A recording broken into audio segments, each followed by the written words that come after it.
Hello, friends. Hello, brothers. This is Justin Jones with Masonic Improvement, and I'm joined with my co-host, the Right Worshipful, the Mouth of the South, Dennis Yates. Hello, everybody. Glad to see you. It's been a while, and at least I feel like it's been a while. Being that we've been kind of in a little hiatus because of surgeries and just all kinds of other stuff going on lately. Yeah, It, I miss it. I'm glad to be back. it was a week. It was a week. I know. We did live like 2 days ago. Yeah. Dude, it seems like a month, I swear. Well, I had a cold or something. I don't know what it was, but I still got a cough from it, and it just knocked me out. Like I just had you're just a puny person. You just got to face it. Man, I got 3 kids, and they go to school, and they bring everything. Right. They don't discriminate. They don't discriminate at all. If there's germ, they will bring it home, and they will share it happily. Right. Yeah. That's if my daughter brings a germ home, then I gotta ask my wife where she's been. Yeah. So we have a really good show lined up this evening, or whenever you happen to watch it. We are going to talk about fundraising for this episode, which is something that applies to pretty much every Masonic lodge, unless they're doing things a bit differently than most lodges. And right. So unless they're actually doing Freemasonry. Well, so hopefully this will provide value for pretty much everybody. Yes. Before we really get into that, we got a few housekeeping things just to bring up. If you did not listen to the live we did last Sunday, I mentioned that we have 2 new members that joined the Masonic Improvement movement. John Muntz and TR. They both joined, and they are helping to support Masonic Improvement through the membership program on YouTube, and it is greatly appreciated. Every little bit helps us to improve the quality of the program that we are delivering to you, as well as increase the value of those programs. Yes. Speaking of memberships, how the videos are going to work moving forward is it's going to be a 30-minute, just a free video for everybody. So nothing's going to change. You'll still have Masonic Improvement content, and it'll still be weekly. It'll be 30 minutes like you've always watched it. Nothing new, no big deal there. For the members, for supporters and above, so supporter is $1.99 a month. So for $1.99 a month, you'll have access to all the videos we release moving forward, ad-free.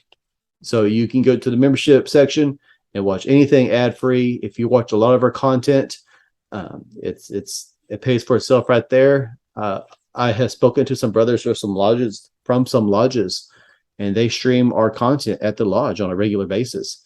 And I mean, I'm sure those ads probably get going. Yeah. You mean people like this stuff? I know. So if you're streaming it to your lodge, or if you like to use our content for education and you don't like those pesky ads getting in the way, consider just becoming a supporter. It's $1.99 a month, and that will knock all those ads out of the way. For everything, the 30-minute and beyond, and it'll probably be about an hour worth of content. That will be for more boosters and above. So for the boosters, $4.99 a month, they'll get you access to the full video and beyond. So as well as the boosters and beyond, they get a discount on our merchandise as well. So like the new Masonic Improvement caps, they're flex fit caps. They're not the cheapo, just run of the mill caps. They're flex fit. And so anyways, they run $25, but for the supporter that the booster and above, they get it for 20, so it's a 25 plus shipping, whatever, or, if we're there and we see you in person, we just give it to you, but it's 20, it's only 20. So you save $5 off the hat. There will be discounts on shirts as well. This is just the first thing that I've come up with, that I've been able to price out and see, what we can do. But Yeah, so So there's to clarify, I'm just looking other at all the discounts. Yes. perks we have. We actually have the top fans listed as the ones having access to the like discounted merchandise and stuff. That's the $24.99, and there's like exclusive member only videos, unreleased content, and discounted merchandise. I mean, we could ship that around if you'd like to. Well, I do want to ship that around at first because I want to get stuff into people's hands. Okay. We'll move the discounted merchandise to Booster as a perk for that. Yeah, yeah. For now, this is that'll be our presentation of, hey, we got it. It's brand new. We're excited about it. We want you to be excited about it. So here's your opportunity to save a few bucks. Yeah, I'm fine with that. And I mean, we'll leave all this just like it is in the video. So I mean, we're always working on improving ourselves as well. So what a prime example of trying to find ways to provide more value to people. And so that's what we'll do moving forward. Yeah, and so people can see this is the new cap. It has this on the front, on the back. It says Masonic Improvement. Sorry, guys. See, yeah, it's not showing up. Well, if you watch the live, which I encourage everybody to check out the lives because we're going to try to do those on a regular basis also. But if you watch the live, all the like he's wearing a shirt right now, the Masonic Improvement shirt. Yeah, this is the new that showed up really good. Those hats are popular though. Like the pictures of the hats you put on Facebook, people are sharing that and private messaging us about it. Yeah, there's lots of people that want them already. I mean, hats are they're coming. Hats are popular, so that's pretty exciting. So and these are the flex fit, so they don't have the strap on the back and all that kind of stuff. Even though I do like the straps, but I don't on caps. A lot of people are going to the flex fit. They like the custom caps, but man, we don't need to charge $40 for a hat. Yeah. So we can do a flex fit for 25 and still be a good value for the customer. Yeah, I gotta get me some of that. I gotta get me one of the shirts or something. So I have an updated drip to wear for the meetings. Oh yeah, absolutely. We got to get those. We got to get together and get that squared away. Cool. So let's just jump right into this. Let's just kind of without any bias at this point. Let's just talk about fundraising and why it's done. Let's just look at the common use of it before we really dissect it and break things down. So why don't you lead? What are most lodges doing? Why are they mostly doing fundraising right now? Well, the sad thing is that most lodges today are fundraising for the purpose of saving their lodges. They're fundraising for money to support their lodge, to fix up their buildings, to do all those different things. But I don't agree with that myself. But everybody fundraises for the scholarships and for the different philanthropy opportunities that come with Freemasonry. We typically do fundraise for that to support those philanthropic opportunities that come with Freemasonry. Those are the main two. Yeah, my views are pretty similar. I think most lodges, the dues are just set at an arbitrary number. To and the mentality is that it helps, but we'll get to that in a little bit. So the dues offset a little bit of the cost for operating the lodge, and the rest comes out of fundraising activities, raffles and fish fries and pancake breakfast and spaghetti dinners, you name it, right?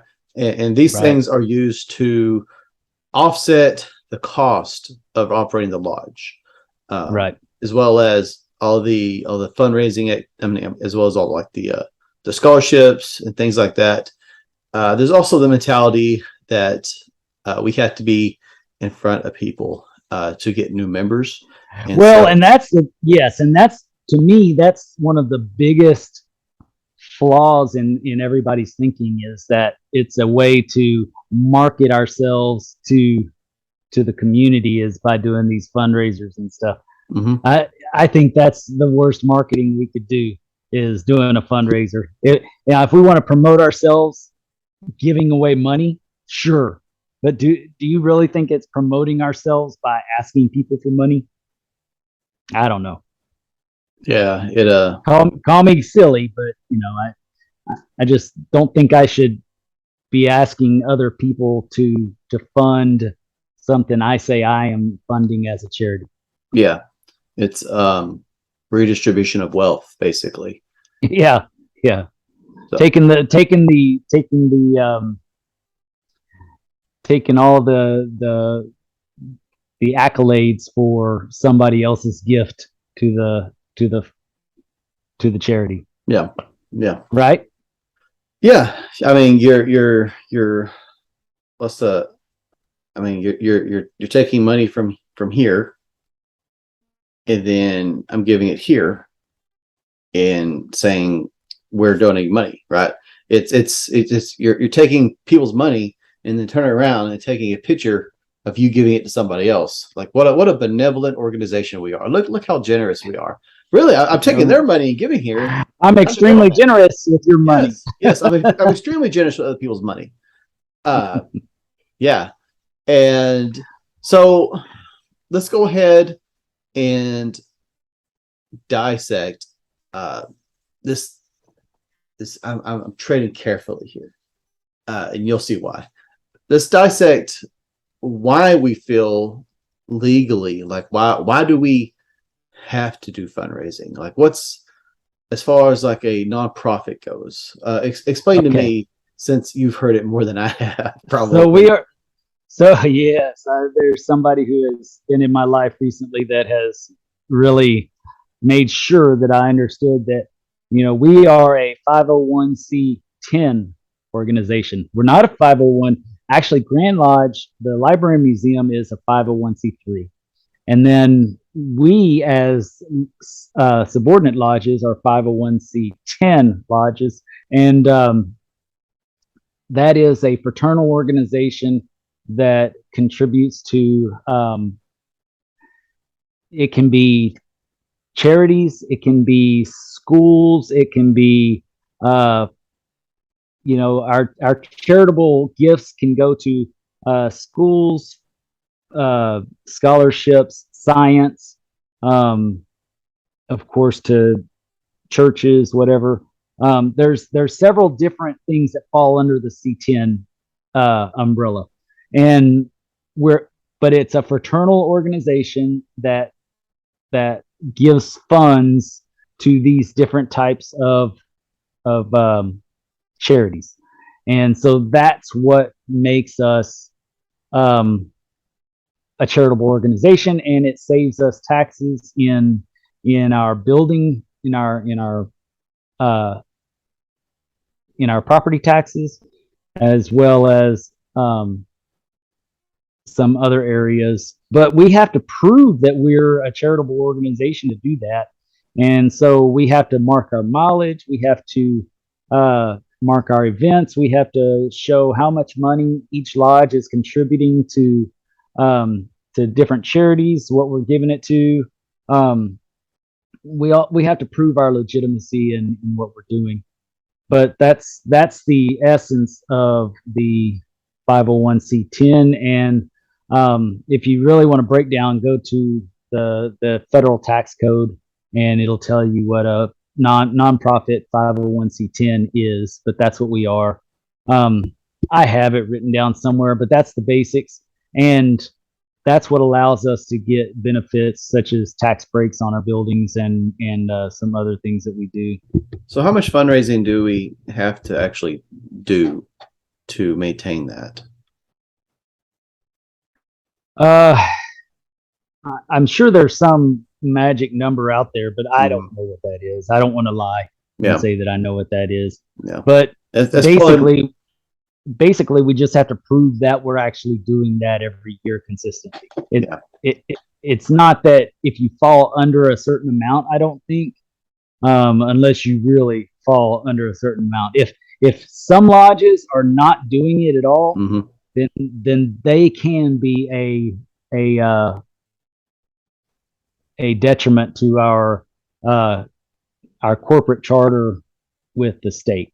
So So we the short and sweet version, I suppose, is that they, due to the classification of the nonprofit, we are required to do some form of yes, benevolence. if a lodge is not doing that, then they need to turn in their charter because they're actually putting the whole charter, the Grand Lodge charter, at risk. But that is not, at the same time, that is not. And granted, if someone wants to learn more, they should talk to like a specialist about this kind of thing. Like this is just very broad, Yeah, very yeah. general. Speak to a tax attorney if you want Yeah. to. Call the state, our district attorneys. Speak to, in fact, on any fundraiser that you want to do. You don't go to Grand Lodge Law to decide, the laws for the fundraiser. You go to Texas law to decide the laws of the fundraiser that you're doing. And the ultimate um, the ultimate decision maker is the attorney general. So if you have a question on what you can get away with in your area, because some people like to push the boundaries on what kind of fundraisers they're doing and whatnot. Ultimately, it's really not up to Grand Lodge. It's up to the attorney general's office in your area for your county. So that's who you would go to. Your district attorney is who you would go to talk to about what they are, how they interpret the law on your behalf. But if you're doing some form of benevolence, you're probably, I mean, you're probably doing it right. You're probably covering all your bases. However, that said, that doesn't mean that is the sole focus and attention and reason for existing of the lodge. Right. That is not all you should be doing and all you should be talking about. That should not be all the business you cover. It's just fundraising or the last fundraiser you did. We're bigger and deeper and more profound than that as an organization. However, we even if we weren't a nonprofit, we should be benevolent in some way as Masons. We're reminded of it constantly in our charges and our obligations and our and all these things. So it's not something that we do simply because of our positioning. It's something we should do as Masons to an extent. Right. Well, and yeah, and that speaks to the fact that in the process of becoming that better man and increasing in your moral and ethical aptitude, you just have this sense of duty and honor to do the right thing for other people. Your goal in life shifts from me to you, helping instead of just focusing on what's in it for me. Yeah. And so I think that's what you're kind of saying, right? Yeah. You got it. Definitely. So as we become better men anyways, we're going to do that. And it should show up in our communities and in our actions. I've said it 100 times and I've heard it, from secular sources that you want to know what somebody believes in, follow their checkbook. Yeah. You want to know what's important to a person, follow their checkbook, because that'll show you where they're spending their money. That's going to show you, what's important to that person. If that person and has what's not important to them. Exactly. If that person has the newest cars and this and that and doesn't give anything to the churches or anything else, or doesn't give to children's hospitals or what have you, then you know what that person's importance is. It's on serving themselves. But not to say you can't have a fancy car or whatever, but if you have money, then that shouldn't be what the only thing you spend your money on. By that same token, if you look at a lodge's checkbook and all their money is going out, it's outgoing. It's all outgoing. And the building's falling apart, furniture needs redone, building needs repainted, carpet needs pulled up. Right. It's nasty, it stinks. The lodge is on a self-destructive course. Well, yeah, there's a and that proves that speaks to the point that I was talking about if it's okay to have the nice stuff in life. It's okay to have a nice car. It's okay to have a nice house. In fact, you should care about yourself enough to try to support yourself in a good manner and support your family in the best way that you can. It's the difference in that only being the priority and totally going the opposite way and completely not caring about anything but giving away every penny. That's not our responsibility in life, is to be poor so that everybody else on earth has an equal. Look at like a person. Yeah. If a person works, you may have to cut that one out. Why? Because that was kind of that's a tough one. It's a tough one to talk about. I think it's good, man. But I think if you look at a person and every check they get, they mean well, right? Every check they get, they pay the bills. Right. However, everything else they make, it gets donated somewhere, right? And they're very generous and they like taking pictures of themselves and showing everybody how generous they are and everything. But they don't mow their yard. They don't clean up their house. They don't take the trash out. They don't get any kind of exercise. They don't eat healthy. Maybe they smoke. Maybe they drink a lot. It's self-destructive, right? They're not going to live long. They're gonna die. There's a balance, and that's one of the things that Freemasonry is so great about teaching, is the balances, the ebb and flow in life, and that it really, we have a responsibility to ourselves and to others, not to more of one or more of the other. It's a balance. Yeah. I agree. Yeah, balance is important, and running your lodge like a business at the same time is very important. We'll get more into the doors open. Yeah, we'll get more into that in the second half. So speaking of which, we're about at that, a little after that 30-minute mark. I just wanted to be sure we provided plenty of value for the listeners. The majority of the listeners that aren't members yet. Just be sure we're providing plenty of value for them. And so with that, this is the end. This is the end of basically the free version, I guess you'd call it. Well, let me throw one more thing in real quick, just for because we all know that we're going to fundraise. And I want to throw this helpful hint. Since you are going to fundraise, and most districts don't have a Masters Wardens Secretary Association or whatever. And if you do, great. If you don't, then you need to talk as a district and kind of set your fundraisers apart from each other so that you're not doing the same fundraiser as the other guy. So Yorktown doesn't have their fish fry one weekend, and the very next weekend Victoria has a fish fry. Then the next weekend Goliad has a fish fry.